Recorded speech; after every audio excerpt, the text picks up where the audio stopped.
The Prime Minister inaugurated the shiny new Parliament building last month. This got wall-to-wall coverage across major news channels. Today is a moment of glory. नई संसद के लोकार्पण पर सर्वधर्म प्रार्थना का आयोजन. From interfaith prayers to priests in parliament, the Senegal, the Prime Minister prostrating before it, and a fiery speech, the event almost had it all.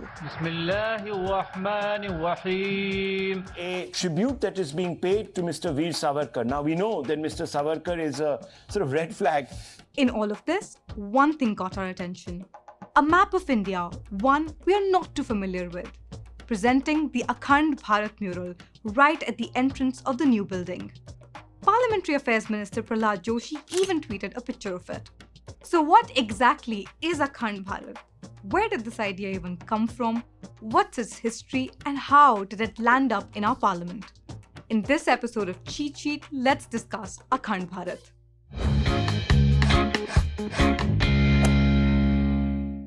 What is Akhand Bharat?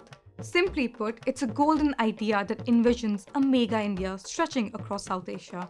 An undivided India, if you will, from Afghanistan in the west to Myanmar in the east, Sri Lanka in the south, and the towering Himalayas marking its northern boundaries. So it sort of includes parts of China as well.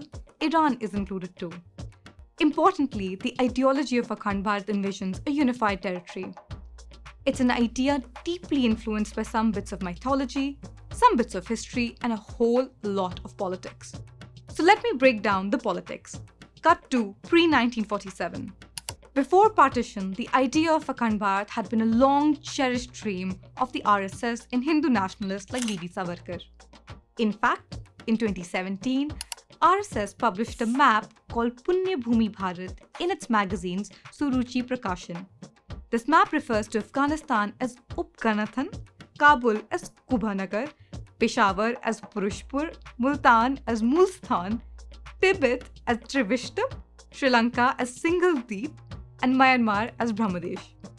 In 1940, as calls for Pakistan gained traction, K.M. Munshi, a student of Aurobindo at Baroda College, was having none of it. Muhammad Ali Jinnah might have been demanding a separate Muslim nation, but Munshi was convinced that the path forward for Hindus and Muslims was a unified Akhand Hindustan. Aurobindo liked the idea too, and as story goes, he urged Munshi to write the manifesto for this dream. As Jinnah rallied for Pakistan, historian Radha Kumud Mukherjee swooped in with a counterpunch, with a top-billing speech at the Akhand Bharat conference. What's that, you ask? Just a tiny gathering of people in 1944 envisioning a gigantic India. It was here that Mukherjee introduced a concept that is as ambitious as it sounds. Mukherjee went big, painting a picture of Hindu homeland that didn't stop at local postcodes. His vision spanned from Kashmir to Cape, from Nanga Parvat and Amarnath to Madura and Rameshwaram in the west, and from Dwarka to Puri. After independence and the birth of Pakistan, the RSS swung into action to promote the concept of a reunified India.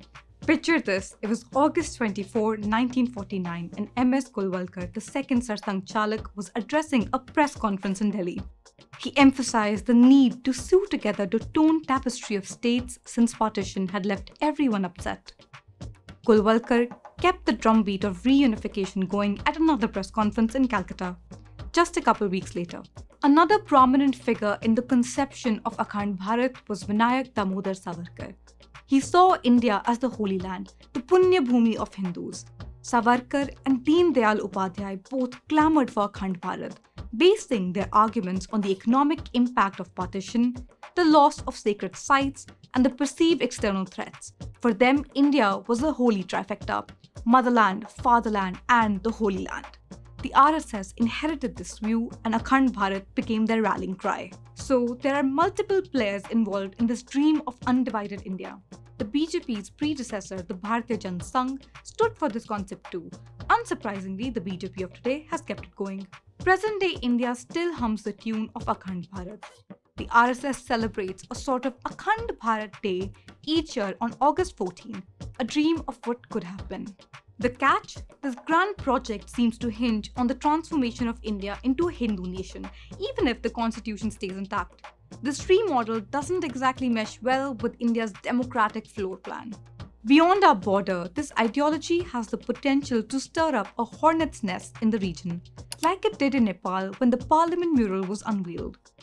Former Nepali Prime Minister Baburam Bhattarai warned that the controversial Akhand Bharat mural could cause unnecessarily diplomatic tensions with Nepal.